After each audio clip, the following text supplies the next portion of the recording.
terjadi di hari ini, bagaimana para pejabat-pejabat kita, bagaimana para politikus kita yang tidak punya adab ketika ingin mencoba untuk menjadi kepala daerah gitu, yang ingin menguasai gitu.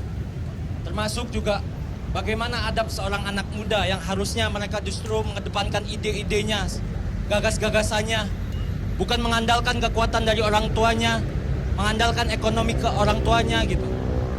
Untuk ingin menguasai menjadi kepala daerah, bupati atau caleg dan lain-lain. Anak muda itu harus kaya akan gagasannya gitu. Justru itu yang harus mereka perdebatkan. Oleh karena itu mungkin saya ingin juga mengundang salah satu rekan kita untuk memberikan bagaimana ide dan refleksinya hari ini. Saya panggilkan kawan kita Farhan dari UPN, dipersilakan. Hidup korban! Jangan diam!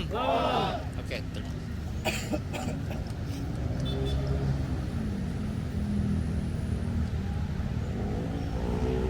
Ya, assalamualaikum warahmatullahi wabarakatuh.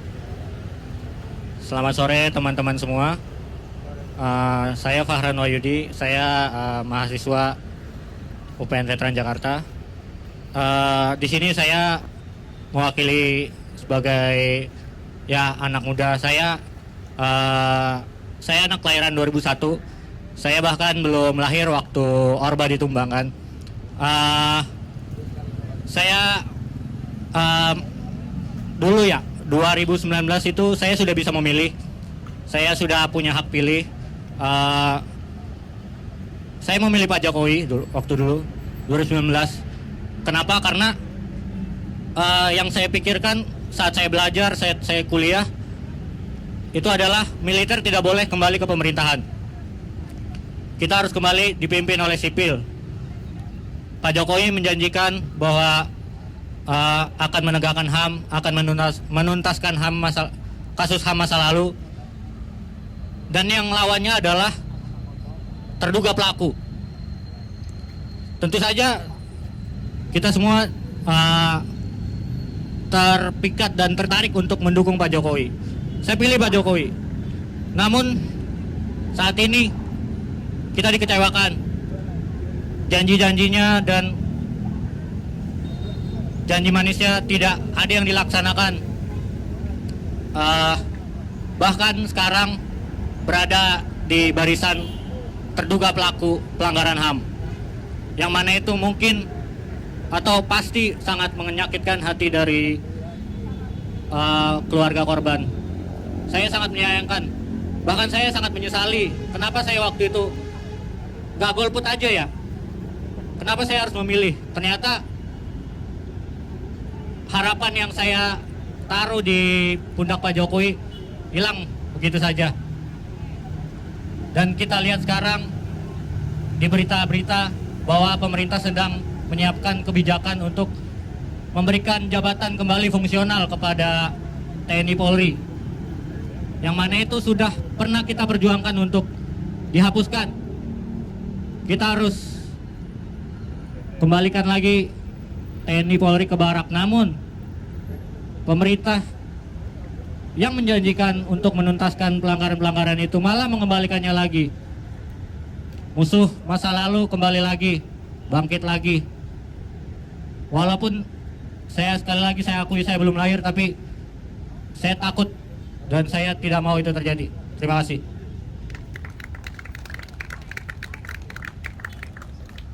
Oke, terima kasih Farhan. Hidup korban! Jangan diam! Hidup korban! Jangan diam!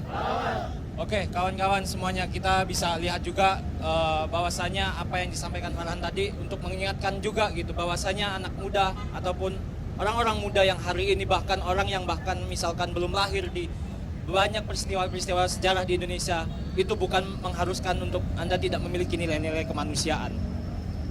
Atau kalian juga nggak bisa beralasan bahwasanya kalian harus menolak adanya peristiwa-peristiwa sejarah itu. Tidak bisa menutup mata seperti itu saja gitu.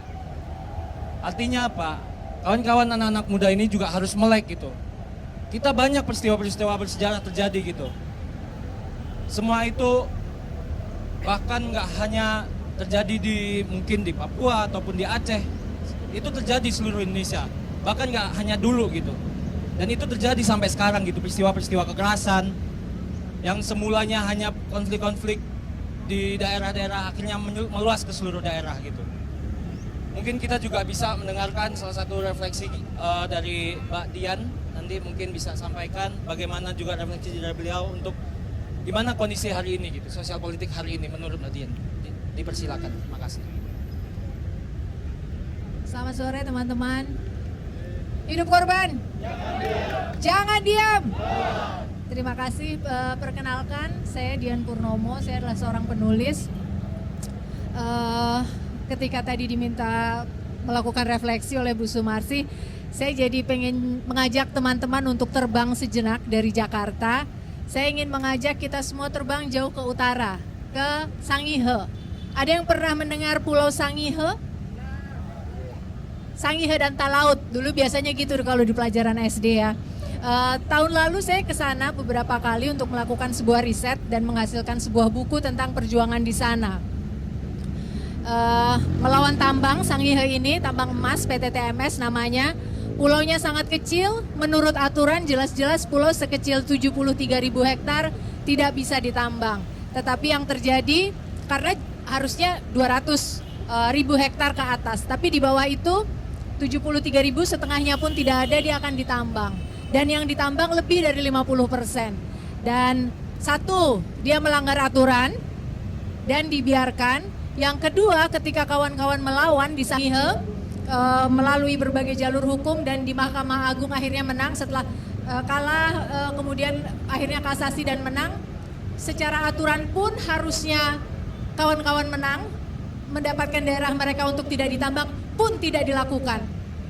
Aturan tidak ditegakkan. Jadi saya rasanya ketika melihat pemilu ini 2024 ini yang saya tadinya punya harapan gitu ya, semoga bohong kalau saya punya harapan. Saya mulai tidak punya harapan di 5 tahun terakhir ini sebetulnya, tapi mencoba terus menanamkan harapan karena masa iya sih kita mau meninggalkan negeri yang carut marut untuk anak cucu kita. Masa iya sih kita mau meninggalkan tadi kawan kita tahun 2001 lahirnya seumuran dengan anak saya, apakah ini contoh yang akan kita berikan untuk anak cucu kita gitu ya. Jadi kau bisa mendapatkan apapun yang kau inginkan ketika kau memiliki kekuasaan, apakah itu yang akan kita tinggalkan? Karena seharusnya tidak. Nah saya ingin berkaca pada cerita di Sangihe dan saya yakin bukan hanya Sangihe, ada Wawoni di Poso di Sulawesi, di Rempang misalnya dan lain sebagainya, praktek-praktek kejam, praktek-praktek pemerkosaan terhadap sumber daya terus berlangsung dan itu arahnya kemana? Semua ke sana. Siapa yang memberikan izinnya? Semua ada di sana dan itu terus-menerus dilakukan. Kita rakyat dianggap tidak ada. Masyarakat di Sangihe di sebelah selatan pulau itu konon kabarnya ketika salah satu tuntutan kita datang dan lihat, Bu, Pak lihat di sini nih ada orangnya loh. Di Sulawesi Utara mereka bilang, oh saya pikir itu pulau tidak berpenghuni wilayah selatan itu. Jadi kita semua tidak ada, kita semua dimatikan. Itu yang terjadi. Suara-suara kita tidak ada, bukan suara yang 58% itu tentunya, suara yang berbeda. Hari ini saya kebetulan memakai kaos silent majority. Saya tadi mau pakai kaos ini takut salah gitu ya. Soalnya kan katanya silent majority sekarang beda ya maknanya ya, rupanya. Iya kan? Silent majority-nya bukan lagi, harusnya silent majority adalah mereka yang menyuarakan keadilan. Kalau sekarang silent majority adalah 58% gitu. Semoga saya tidak dimaknai seperti itu. Tapi saya tadi jadi nyari loh, makna silent majority itu sebenarnya apa sih? Di antaranya adalah rupanya kelompok yang memilih tidak mengungkapkan dukungan mereka secara terbuka. Kita diam, kita terbuka aja nggak dianggap gitu ya.